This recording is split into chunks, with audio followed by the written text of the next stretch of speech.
Did you know on my old channel, the original Corey Unlisted, I had almost 500 subscribers, and only about 30 or so have migrated over to the new channel, Corey Unlisted 2. So I don't know what it is. Maybe it's like what you said. My videography is awful, and I have no edits. I just take everything in one shot. That's why this is a low-budget channel, folks. But I do take notes for the movies that we are discussing, which is mostly what this channel is about. It can be other things, too. In my old channel, I would often go on location tours, much more food reviews on the old channel.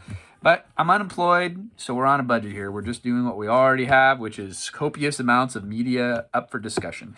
So today, if you remember yesterday, we reviewed 2004's The Forgotten. In a similar theme as promised, we are now reviewing 2005 Flight Plan, which also starts with the letter F. Forgotten, Flight Plan. Both of these women are, I believe, Academy Award-winning actresses. Julianne Moore in yesterday's review, and Jodie Foster in today's feature that we will be discussing. So again, this movie came out in 2005. It is directed by a guy named Robert Schwentke. He is most known for Time Traveler's Wife, which is another great movie which we should review on the channel. That is a and great movie. He also directed the Divergent series that stars Shailene Woodley. So I remember seeing this movie in high school as well. It has an hour and 38-minute runtime. So, fun fact, this movie was a massive commercial success. On a $55 million budget, it went on to gross $223 million at the box office. It also grossed $79 million in video rentals. So this was a very popular movie. This is an older copy back from the glory days of DVDs when they came with scene selections, which none of the new DVDs come with an index card of scene selections, but that's another story for another time. So this movie, it is loosely based on a 1938 Alfred Hitchcock film that's based on a 1936 book. The film is called The Lady Vanishes, the original kind of loosely based idea for this movie. In The Lady Vanishes, a woman goes missing on a train traveling through Europe, and only one passenger remembers her. So kind of similar to what the plot of this movie is, and I'll let you talk about the plot of this movie for those of you who haven't seen it. That's interesting that the idea for this goes back so far. I didn't know that. So basically, Jodie Foster designed the engines for these planes, I guess. But the movie it's a fictitious plane. The movie kind of makes it seem like she designed the whole plane because she knows everything about it. The plane is a fictitious plane that was heavily based on the Airbus A380, which is a double-decker plane. There is no plane in the world that is this massive. The fictional plane for the movie is purely fabricated, interior, exterior. It was called a 474. The exterior shots were totally fabricated scale models, and the interior shots were based on that Airbus plane. But in order to accommodate filming for the movie, the entire roof was hinged, and it would open up so they can have the tracking shots. The cinematography was very good in this movie. It was. I think something that was a really turnoff for this movie is just how outlandish it was. For example, as we're watching the movie, like you said, she just designed the engines, and yet she's like Thomas Andrews of the Titanic, knowing every nut and bolt and nook and cranny of this fictitious aircraft, and she's crawling through all these deep interior compartments in which my Wikipedia research confirmed what I already knew as I was watching the movie. No such portions of an aircraft exist, what they call dead space. So there's like these insane tunnels and labyrinths inside of this fictitious aircraft that doesn't exist in any modern aircraft. They utilize pretty much every square inch they can. So, but again, it's a fiction movie. It came out 4 years after 9/11, so the writers played up the Arab paranoia aspect to kind of build suspense. Fun fact, this movie was boycotted by the Flight Attendants Association. Really? They said the film depicted the staff crew in a rude and unfair manner, and in a post 9/11 world, they want passengers to have trust with the staff, and they said this is a false representation of how aircraft crew and flight attendants would treat passengers. So boycotted by a lot of aircraft employee unions. Oh, for well, their that makes depiction sense. of the staff on the movie. So basically, the beginning of the movie starts out, her husband died. He fell off of the top of a apartment building, their apartment building complex. And they he lived fell in to his Berlin or demise. somewhere in Germany. Yeah. Where the aircraft company was headquartered. Oh, okay. So she's, obviously still shaken up that her husband died, but she and her daughter are planning on taking this aircraft and with his body. Moving the body in the casket, and also moving their car because they're moving to America where to they're be from originally. Closer to the grandparents or something. Yep. So the little girl's like all freaked out and says she's too scared. So the mom like hides her in her coat to get into the car so they can get on the airplane. And then she tells her daughter basically just like go to sleep on the plane, and when you wake up you're going to be in a new place. So then Jodie Foster, the mom, she takes her own advice and falls asleep. Well, 3 hours go by and she wakes up and her daughter's not there. Well, they kind of did some foreshadowing when they were in the airport of and the little girl. And in the taxi driver job, they kind of built suspense too. Remember, she like sees the guy glancing in the rearview mirror, and she's like, paranoid. Oh, yeah. But I'm talking about they build up the idea that this little girl is a runner, or she likes to run away and hide, because when they first get to the airport, the mom's already lost her. It's like, wait, where are you? And she's freaking out, so you're thinking, oh, is this where she loses her? No, she finds her like at the food court or something, and she's like, what the heck, what are you doing? And the little girl's like, I was hungry. And she's like, okay, well, you can't just run away, how many times have I told you can't run away and hide, or you gotta stick with me, or whatever. So it kind of builds up to the idea that she's a runner and you gotta watch this kid or whatever. So at first, when she wakes up and the little girl's not there, the mom's kind of like, okay, she does this all the time. Like, I'm sure I'll find her. It's an airplane. How hard could it be? But not with this made-up airplane where it's massive. It's like the size of a shopping mall or something. Huge. It's like 5 seats, in every row. We got kids crying in the background. We're doing it live. You know how it is at our house. We have 4 kids and 1 on the way. So basically, at first, she's obviously not that panicked. She's just like, okay, it's an airplane. She's got to be somewhere. She probably just found some kids to play with or something. She'll be there. But then, of course, as more time passes, it builds a suspense. And she's like, where the heck is my daughter? I can't find her anywhere. And then as more time passes, too, the crew and the captain and everybody start telling her, well, of course, the captain probably wouldn't have seen her, but the crew who she walked by and everything, they're like, nobody remembers. We never remember seeing her. We don't think you had a daughter that came on board. So it's kind of tying into like the similar plot of The Forgotten, right?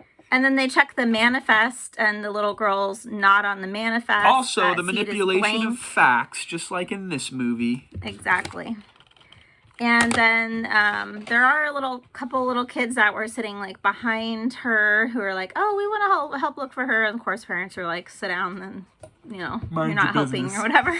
Yeah. So nobody believes her. And then it even gets so crazy that they bring in this therapist to try to convince her that, like, actually your daughter also died at the hospital at the same time that your husband died at the hospital. You never had a little goddaughter with you. Yeah, she was already dead, and you're just, like, creating all these fantasies in your mind because you miss them. So then it starts making you question, like, oh, is she crazy? Like, does she really just miss them so much that she just like made up the fact that her daughter got on the plane?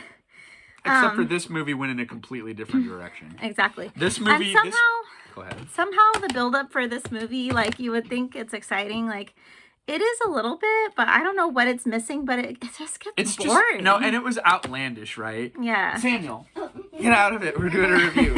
This movie went in the direction that I wanted this movie to go, where it's not, like, supernatural. There's, like, a genuine, like, conspiracy. Right, which is what I wanted this movie to do. But then, like, other things are just so outlandish, like the aircraft size, Her and somehow, Jodie Foster is great, and Peter Yeah. Skarsgård, who plays the villain, is great in the movie. Yeah, they're great actors. But it's just kind of like it's so ridiculous, like not believable. Yeah. But obviously, I don't know what I'm talking about because remember, 79 million in video rentals and 200+ million dollars in box office gross. So people like the movie. Here's the part where she realizes she's not crazy. Like she starts to kind of believe the therapist. I think when the therapist says like, it's nice to create a fantasy where they're still with you, right? And she's like, yeah, when I was walking back when we were home, my husband was with me and we were talking and stuff. So then you start thinking like, okay, maybe she is crazy. Maybe she is crazy, yeah. But then she looks over and sees the little heart that her daughter drew. The frost on the window. Exactly. And she's like, so then you can see the wheels turning. She doesn't say anything to the therapist, but she's thinking like, okay, I know she was here because I remember now she drew that heart. Without giving away on the window. Let's not give away as many spoilers, but because we're running along on this review, right? Okay. So I'm just gonna say that the action and suspense, like it finally picks up, like three-quarters of the way through when you realize that one of the main people is the villain and he set this whole thing up. But where does it go off the rails?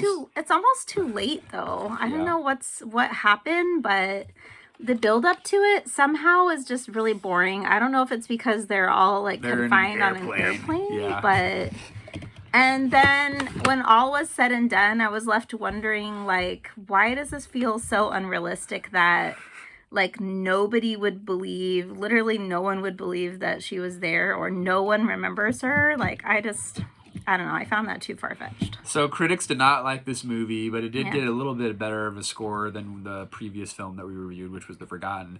Rotten Tomato average is 37%. IMDb is 6.3 out of 10. And however, the big differentiation here, which would kind of like tie in with the high box office totals, the average Joe does like this movie. 157 people submitted their reviews to Google, and the average is 4.2 out of 5. I think it's just too far-fetched, and I couldn't get into it. I couldn't get into the unrealistic, like, why didn't they just use a conventional aircraft? This one's just got so many hidden tunnels and passages and huge areas, like, that are not realistic. But again, it's a movie. It's a fiction movie. So maybe if you can get past that, you could accept it. For me, it just bothered me. I don't know why. It just felt too far-fetched, and I'm only going to go 2 out of 5. Yeah, I liked the last movie better too. I don't know. I felt like it was more suspenseful and it kept my attention. Even though the other movie had aliens and this movie is plot conspiracy, which I wanted the other movie to be. Then when we get what you wanted, it's just kind of like, there was like, it's so far-fetched, right? I think it was just the size of the aircraft. I don't know. And the fact that, like, there was no mind manipulation for people to forget her. It was just like, well, but okay, when you're getting on an airplane, are you really looking at who's sitting around you? Are you paying attention? Well, I think that was one of the main ideas was like people aren't paying as much attention as they think. But I just feel like the stewardesses interact with the people and the little kids and stuff, and I feel like maybe it did paint them in an unfair way because I feel like they would remember. But and also the thing with the Eastern the Arabs the Muslim guys guys signaled out, that was kind of like extremely awkward. Like they made it seem like, oh, it's them. They had something to do with it. Well, that was like, kind of what they were trying to do it post 9/11. Yeah. This is 4 years after 9/11, and that's what the writers I guess that's the point. They were trying to like, because then they made this like white redneck guy like act like all crazy, like, yeah, it was them. And I guess it was kind of sending the message like, hey, it's not fair to like stereotype these people because they're not just people too. Villains or whatever. Yeah. And there was kind of a nod to that at the end where one of the guys helps her load her. After he threw her down and smashed her face. But she was acting crazy. That was terrible. Yeah, they were like, catch her, and he like tackled her and she got like this big scar on her cheek or whatever. All right, guys, we're going on 15 minutes. Who's really going to watch a 15-minute review of two unknowns? I don't know. She pretty much has this face the whole entire time. I'm not a big fan of this DVD jacket design. It's just a picture of. I need some like. What do you need? The massive airplane. I need a picture of an airplane. I don't know. Let's talk about bad DVD jacket and then designs also, for a minute. It's probably a spoiler, but this is an old movie anyway. At one point, part of the plane blows up, and somehow with C4, and somehow it's like the rest of the plane is fine. Yeah, like it just seemed very unrealistic. I don't know. We've seen Die Hard 2 when that plane just blows apart But the C4 was put on the fuselage, and there's no fuselage at the nose cone of the aircraft, so And maybe that how- has something to do with it. Yeah, I don't know how she knew. She maybe was just a genius or Yeah. something, but Okay, last question. You said you're 2 out of 5 as well, right? yeah. Should I shave my mustache? Next yeah. video, it might not be there because it's Should he driving shave me his nuts. mustache? And should I cut my hair short? Like this short? Comment down below. Almost every single day he texts me a picture of someone with short hair and says, cut your hair like this for me and I'll love you more. But I don't believe it. I don't think I'm going to get any more love out of it. Probably So. not. See you next time, folks. Thanks for watching. Bye.